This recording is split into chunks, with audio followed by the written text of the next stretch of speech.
श्री शिवाय नमस्तुभ्य मित्रों, जय महाकाल, हर हर महादेव। तो मित्रों, कैसे हैं आप सब? आशा करते हैं आप सब लोग बहुत अच्छे होंगे। मित्रों, हम सबको पता है कि 3 सितंबर को परिवर्तनी एकादशी का बहुत ही प्यारा सा दिन है। इस दिन जब एकादशी ही परिवर्तनी है तो हम भी अपने जीवन में कुछ परिवर्तनों को करेंगे, जिनको करने से, जिन उपायों को करने से आपके घर में रोग बीमारियां दूर हो जाएंगी और आपका जीवन भी खुशहाल, हंसी खुशी, निरोगी काया हो जाएगी आपकी। यानी रोग रहते रहते आपका शरीर दुबला पतला हो गया है बहुत। तो ऐसे में आज हम सभी लोग 3 उपायों की बात करेंगे जिनसे हमें अनेकों लाभ मिलने वाले हैं। तो इन सभी उपायों को जानने के लिए मेरे साथ वीडियो में लास्ट तक बने रहिए। सबसे पहला उपाय करेंगे आज हम सभी लोग एकादशी के दिन शाम को, यानी प्रदोष काल में अपने घर में एक एकादशी दीपक जलाएंगे, जो कि भगवान नारायण के लिए होगा। ठीक है मित्रों, सामने स्क्रीन पे आपको एक दीपक दिख रहा है। जैसा कि मैंने आपको कई बार बताया है, आपकी मर्जी है, आप आटे का बना लीजिए अच्छा सा, नहीं बनाना चाहते तो आप मिट्टी का दीपक ले लीजिए। बस उसमें हमें बाती, आज एकादशी का दिन है, नारायण जी के लिए लगा रहे हैं, यानी भगवान हरि को मनाने के लिए, तो गोल बाती का प्रयोग कीजिएगा। ठीक है मित्रों, एकादशी का दिन है यानी विशेष दिन है, तो यदि गौ माता के दूध का बना घी मिल जाता तो अति उत्तम है, अन्यथा ना मिलने पे आप तिल के तेल का प्रयोग कर सकते हैं। सरसों का तेल प्रयोग करना वर्जित होता है, तो आप किसी भी प्रकार से सरसों का तेल मत प्रयोग कीजिएगा। इसके साथ ही हमें लेना है, एकादशी का दिन है तो 1 चुटकी हल्दी लेनी है। खड़ी गांठ नहीं लेनी, इस गांठ वाली हल्दी को ला करके कूट करके इसका बारीक पाउडर बना के आप इसे अपने उपाय में प्रयोग कीजिएगा।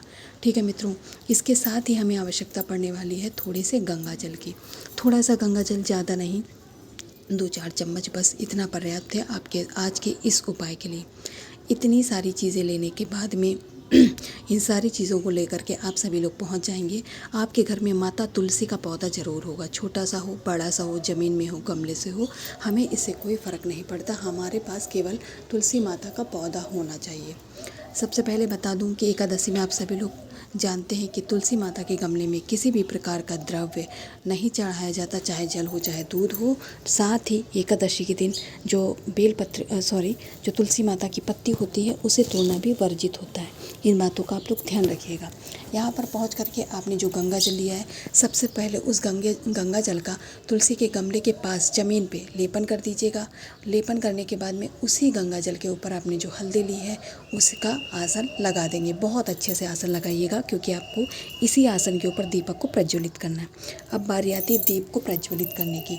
तो जो आपने आटे का दीपक लिया हो, मिट्टी का लिया हो, उसे इसी जो हल्दी का आसन लगाया है इस पर स्थापित कर दीजिएगा। स्थापित करने के बाद में ओम नमो भगवते वासुदेवाय मंत्र का स्मरण करके आप इस दीपक को जला करके आप अपने घर में जो जो परेशानियां हो, 1-2 जितनी भी हों, धन की हो, रोग की हो, घर में खुशियां नहीं आते, घर में क्लेश रहता है, आप इन सभी को दूर करने का निवेदन करेंगे भगवान नारायण से, माता तुलसी से। और इस चलते हुए दीपक के अंदर आपको थोड़ी सी हल्दी और डाल देनी है। जितनी देर यह दीपक जलेगा आप यहीं पर बैठ करके यदि ओम नमो भगवते वासुदेवाय मंत्र का स्मरण करते हैं, जाप करते हैं, तो इससे भी आपको बहुत अधिक लाभ होगा। इसके बाद में इस दीपक को आप उठा करके साइड में रख दीजिएगा। एकादशी के दिन दीपक जलाने से आपकी बहुत सारी इच्छाएं, मनोकामनाएं पूर्ण होती हैं और आपको बहुत सारे लाभ भी मिलते हैं। चलिए, पहला उपाय समझ के अब हम लोग दूसरे उपाय की बात करते हैं। उपाय को जानने से पहले उसके लाभ की बात करते हैं। इस उपाय को करने से जब हम लोग बहुत टाइम तक बीमार रहते, कोई भी व्यक्ति, तो भोजन ना करने की कमी के कारण वो बहुत दुबला हो जाता है, कमज़ोर हो जाता है। तो आज उसी कमज़ोरी को दूर करने के लिए हम सभी को लेना है मूंग। 1 मुट्ठी हरी मूंग के दाने लेने हैं, खड़े वाले, और उसे किसी अलग पात्र में आप जल भरिएगा और जल के अंदर इन 1 मुट्ठी दानों को भिगो करके आपको रख देना है कम से कम 3 से 4 घंटे। इतने टाइम बाद ये जो मूंग के दाने हैं ये अच्छे से फूल जाएंगे, जल के संपर्क में आके ये अच्छे से फूल जाएंगे। ठीक है, हमें इन टाइट नहीं रखना है, भिगो करके ही अपने आज के उपाय में इन दानों का प्रयोग करना है। इतना करने के बाद में आप सभी को लेना है एक बेलपत्र। बेलपत्र कहीं से कटी फकी और खंडित ना हो, इस बात का आप सभी लोग विशेष तौर पर ध्यान रखेंगे। ठीक है मित्रों, बेलपत्र ले ली। बेलपत्र लेने के बाद में आपको लेना है 1 बेलपत्र लेनी, ये मैं बताना भूल गई थी, मैं माफ़ी चाहती हूँ। 1 बेलपत्र लीजिएगा, ध्यान रखेंगे।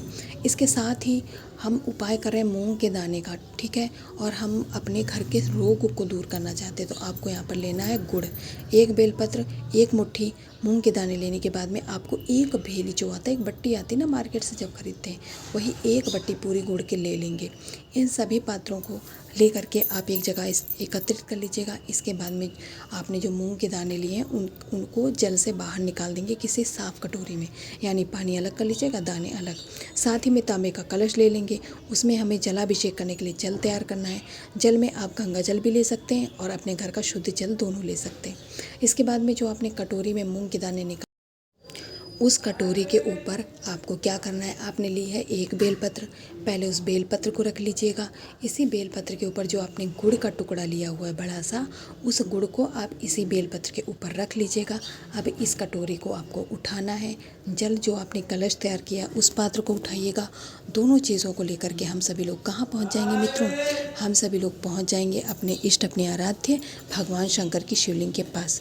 यहाँ पहुँच करके उत्तर दिशा में मुख करके खड़े हो जाइएगा। अब आपको क्या करना है, आप अपने घर में, आपके शरीर में जो कमजोरी आ गई है रोग के रहते, यानी रोग से निजात चाहते हैं, रोग से छुट्टी चाहते हैं, आपका शरीर अच्छा हो जाए, जैसा पहले था स्वस्थ हो जाए, इसके लिए आप लोगों को अवधूतेश्वर महादेव जी का ध्यान करके इस कटोरी को, ठीक है, कोई भी सामग्री कटोरी से बाहर नहीं निकालनी। इस कटोरी को ऐसे ही माता अशोक सुंदरी के स्थान पर रख दीजिएगा।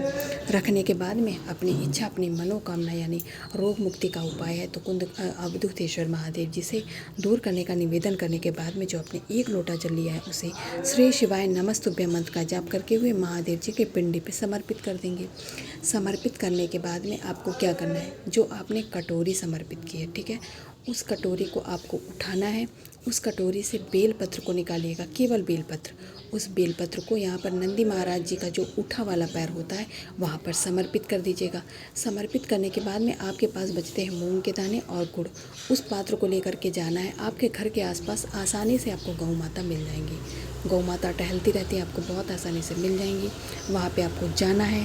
गौ माता को इस गुड़ और इस मूंग के दाने को आपको क्या करना है, खिला देना है। इसको खिलाने मात्र से मित्रों, गौ माता के आशीर्वाद से आपके शरीर में चाहे जितना रोग हो, जितना असाध्य रोग हो, कितना पुराना रोग हो, जिसके लिए आप बहुत परेशान हैं, बहुत दवा कर चुके हैं, वो रोग आपको समाप्त होगा और आपके शरीर में जो कमज़ोरी आ गई है रोग से वह भी सही हो जाएगी।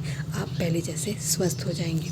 2 उपायों की बात कर ले। अब यहाँ पर हम सभी लोग बात करेंगे आज यानी इस परिवर्तनीय एकादशी के दिन करने वाले तीसरे उपाय की। उसे जानने से पहले जो भी मेरे चैनल पे पहली बार आया है, मेरे प्यारे भाई बहन जो मेरी आवाज़ पहली बार सुन रहे हैं, वो चैनल को सब्सक्राइब और वीडियो को लाइक करना बिल्कुल भी नहीं भूलेंगे। मित्रों जो आज हम सभी लोग इस परिवर्तनीय एकादशी के दिन तीसरा और अंतिम उपाय करेंगे वो हमारी इच्छाओं, हमारी मनोकामनाओं को पूर्ण करने का उपाय है। इसके लिए सामने स्क्रीन पे आपको एक बेलपत्र दिख रही है जो कटी फकी और बिल्कुल भी खंडित नहीं है। ऐसी डंडी निकली हुई आपको 7 बेलपत्र गिनकर लेनी है। अगर नहीं मिल पाती तो महादेव जी के शिवलिंग से आप उठा लीजिए, उन्हें धुल करके आपको अपने उपाय में प्रयोग कर लेना है, ठीक है।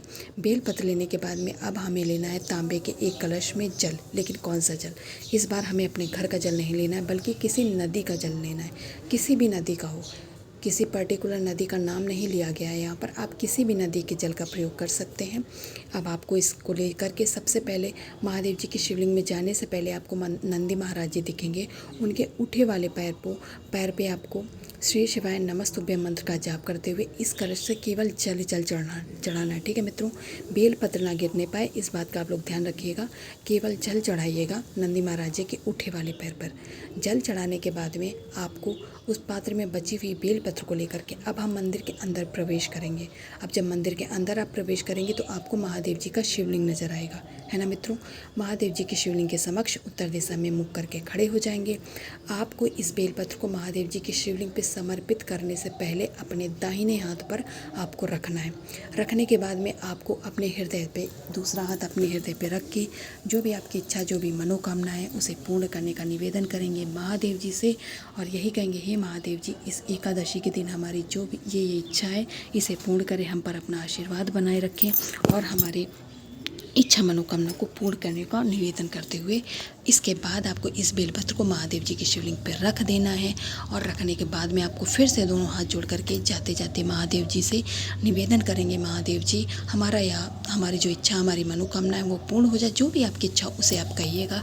कहने के बाद में आप सभी लोग अपने घर पे आप जाएंगे।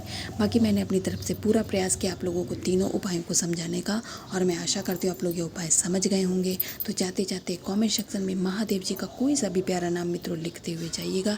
इस एकादशी के दिन महादेव जी और भगवान नारायण की कृपा से आपकी सारी इच्छा, सारी मनोकामना जरूर पूर्ण होगी। श्री शिवाय नमस्तुभ्यं।